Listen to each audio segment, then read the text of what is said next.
पर प्रकाश का परावर्तन या प्रकाश का परावर्तन या गोलीय पृष्ठ। देखिए प्रकाश का परावर्तन,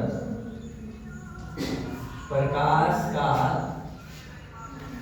परावर्तन ये आपका है कह प्रकाश। प्रकाश का मतलब क्या होता है? प्रकाश मतलब क्या है? इसमें बताया वह भौतिक माध्यम जिसकी सहायता से किसी वस्तु को क्या करते हैं? देखते हैं। कह रहा है परावर्तन। क्या कह रहा है? परावर्तन। ध्यान सुनिए, जब प्रकाश की किरण किसी चिकनी या पालिशदार सतह पर पड़ती है तो पड़ने के बाद उसी माध्यम में वापस लौट जाती है। इस घटना को क्या कहेंगे? प्रकाश का परावर्तन। देखिए मान लीजिए यह एक हमारा क्या है? पालिशदार सतह है। अब इस पे प्रकाश की क्या हुई? किरण एक तरफ से आई, जब आएगी तो क्या होगा? आपतित किरण। जब जाएगी तो क्या होगा? परावर्तित किरण। ठीक, अगर इसमें एक तो ऐसे अभिलंब डाल दें, ठीक, ये भी जाएगा कि किसी भी समतल पे पड़ने वाली आपतित किरण तथा परावर्तित किरण तथा उस पर डाला गया विलंब तीनों हमारा क्या होता है? एक ही बिंदु पर स्थित होता है। अब एक नियम इसमें देखिए, प्रकाश के परावर्तन का दो नियम पढ़ेंगे। पहला क्या पढ़ेंगे कि आपतित किरण तथा परावर्तित किरण तथा उस पर डाला गया विलंब तीनों हमारा क्या? एक बिंदु पर स्थित होता है। फिर आपतन कोण तथा परावर्तन कोण एक दूसरे के क्या होते हैं? बराबर होते हैं। मतलब जिस माध्यम से आया उसी माध्यम से क्या हुआ? लौट गया। तो जब आएगा तो आपतित किरण, जब जाएगा तो परावर्तित किरण। जब आएगा तो आपतन कोण, जब जाएगा तो परावर्तन कोण। प्रकाश परिभाषा समझ में आया? वह भौतिक माध्यम जिसकी सहायता से किसी वस्तु को देखते हैं। अब आता है प्रकाश। देखिए प्रकाश के प्रकार भी होते हैं। प्रकाश दो प्रकार का, एक अदीप्त और एक दीप्त। दीप्त और अदीप्त में देखो अंतर क्या है? एक वो है जो स्वयं प्रकाश देता है, जैसे सूर्य क्या है? स्वयं देगा। चंद्रमा क्या है? वह प्रकाश से अवशोषित जो ऊर्जा है, तब जाके चंद्रमा रात को चमकता है। तो दीप्त और अदीप्त दो हो गए प्रकाश के गुण। यह सीधी रेखा में चलता है, ठीक। ये अदीप्त होता है। अदीप्त मतलब ये दिखाई नहीं देता है। देखना है एक बंद रूम में, एक कमरा बंद हो, अभी आप उसमें थोड़ा सा कहीं से शुरुआत कर दीजिए।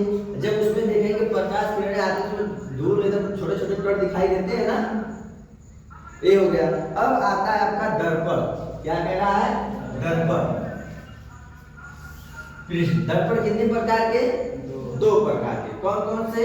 उत्तल दर्पण और अवतल दर्पण। उत्तल दर्पण, अवतल दर्पण। देखिए ये हो गया हमारा और ये हो गया ये। अब इसकी पहचान कैसे करेंगे? जो इस पे कलई की जाती है, जब उत्तल को देखेंगे उसका जो परावर्तन होता है किधर होता है? बाहर की ओर। और कलई किधर होता है? अंदर की ओर। जैसे इस टाइप का ये हमारा हो गया उत्तल, ये हमारा उत्तर हो गया, क्योंकि परावर्तन इधर किसका होगा? बाहर की ओर। अब अवतल में क्या आता है? परावर्तन किधर होगा? अंदर की ओर। और इसकी कलई जो होगी वो क्या होगा? बाहर की ओर। ये हो गया प्रकाश का परावर्तन के दो नियम बताए, और ये हो गया हमारा क्या? दर्पण। अब दूसरा इसमें आता है लेंस। इसी से जुड़ा है हमारा क्या? इसमें तमाम है दर्पण में।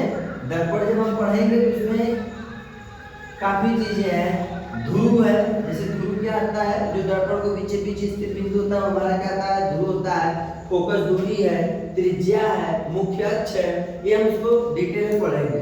लेकिन अब इसमें आता है दूसरा लेंस। क्या पढ़ेंगे? लेंस। आपको लेंस बताया गया होगा। लेंस कितने प्रकार के?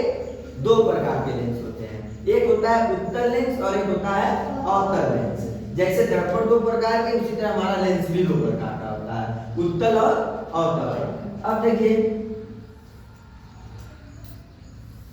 ये हमारा क्या हो जाएगा?